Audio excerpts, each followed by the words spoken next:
Napansin nyo ba mga kababayan na sa tuwing sumasabit itong mga ngagba ay ang laging ginagamit nila na alas mga kababayan para matakpan ang kontrobersiya ay walang iba kundi ICC. Nagbago nga ba ng isip ang Marcos administration sa issue ng International Criminal Court? Tandaan na si Pangulong Marcos at si VP Sara Duterte tumakbo sa ilalim po ng umbrella ng Team Unity noong 2022 elections. Bagamat paminsan-minsan ay sumusundot kay BBM si Pangulong Duterte, inasahan ng lahat na by extension, garantisado pa rin ang proteksyon ni Pangulong Duterte mula po sa ICC. Agosto 2022, ginit ng Pangulo na walang balak ang Pilipinas na bumalik sa ICC. Wala raw dapat imbestigahan ng ICC dito sa Pilipinas dahil meron tayong sariling investigasyon. The Philippines has no intention of rejoining the ICC na itutuloy ang investigasyon. Sinasabi naman namin may investigasyon naman dito. At patuloy rin naman ang investigasyon. Bakit magkakaroon ng ganon? Sinigundan ito ng kanyang Justice Secretary si Boying Remulla. April 2023, sa interview sa programang The Chiefs ng One News, may banta pa si Remulla na ide-deport ang sinumang opisyal ng ICC na magkamaling lumapag dito sa Pilipinas.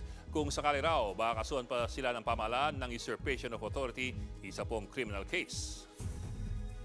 Tulungan ko sila para they can take the first plane out. So, buwi na kayo. Wala kayong gagawin sa Pilipinas. Pero sunod na taon, nagkalamat na ang relasyon ng administrasyon at ang kampo ng mga Duterte.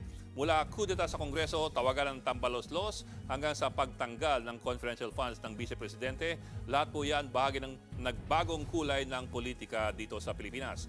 May 2023, may bahaging na ang Marcos administration sa Duterte drug war. Masyado raw itong nag-focus sa law enforcement kaysa sa rehabilitasyon. At meron daw mga pang-aabusong nangyari sa panig ng pulisya. Agosto 2023, sa programang The Chiefs ulit ng One News, binulgar ni Justice Secretary Remulla na maraming pulis na napilitan lamang sumama sa mga EJK. Hinikayat pa niya silang lumapit sa DOJ para magsalita. Nobyembre 2023, sinabi ng Pangulo na pinag-aaralan nila kung ibabalik ang Pilipinas sa ICC. Noong buwan din na yun, pinasa ng House Committee on Justice at ng House Committee on Human Rights ang HB 1477. Hinihikayat ang gobyerno na makipagtulungan sa ICC. Enero 2024, sinabi naman ni Secretary Remulla, hindi tutulong ang Pilipinas sa anumang investigasyon ng ICC, pero pwede silang pumunta dito sa Pilipinas. Sinabi ni Remulla, 2 linggo lamang matapos murahin at tawaging bangag ni Duterte si Pangulong Marcos at magbanta ng secession sa Mindanao. Ito rin ang buwan na sunod-sunod ang mga anti-Marcos rally ng kampo ni Duterte. Pagdating po ng Agosto ng 2024, may bagong anggulo na pinalutang ang administrasyon. Hindi pa rin daw sila makikipagtulungan sa ICC, pero kung idadaan ng ICC sa Interpol ang anumang arrest warrant laban kay Pangulong Duterte, hindi raw nila ito basta-basta mahaharangan. Bakit may ganong paghihimay ng ICC at ng Interpol? Ginikit kasi ng Pilipinas na hindi na ito kailangang sumunod sa ICC dahil hindi na ito miyembro ng Rome Statute. Pero sa bagong pihit nito, sinabi ng administrasyon na ibang usapin pag idaan ng ICC ang arrest warrant dito po sa Interpol dahil miyembro pa rin tayo ng Interpol.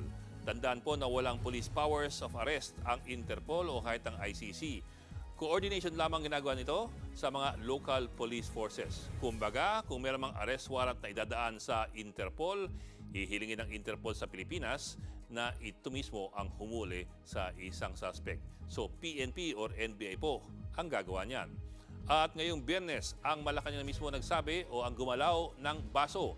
Sinabi ni Executive Secretary Lucas Bersamin na kung idadaan ng ICC ang arrest warrant sa Interpol, hindi lang ito pag-aaralan ng administrasyon, ayon kay Bersamin, papaboran pa ng Malacanang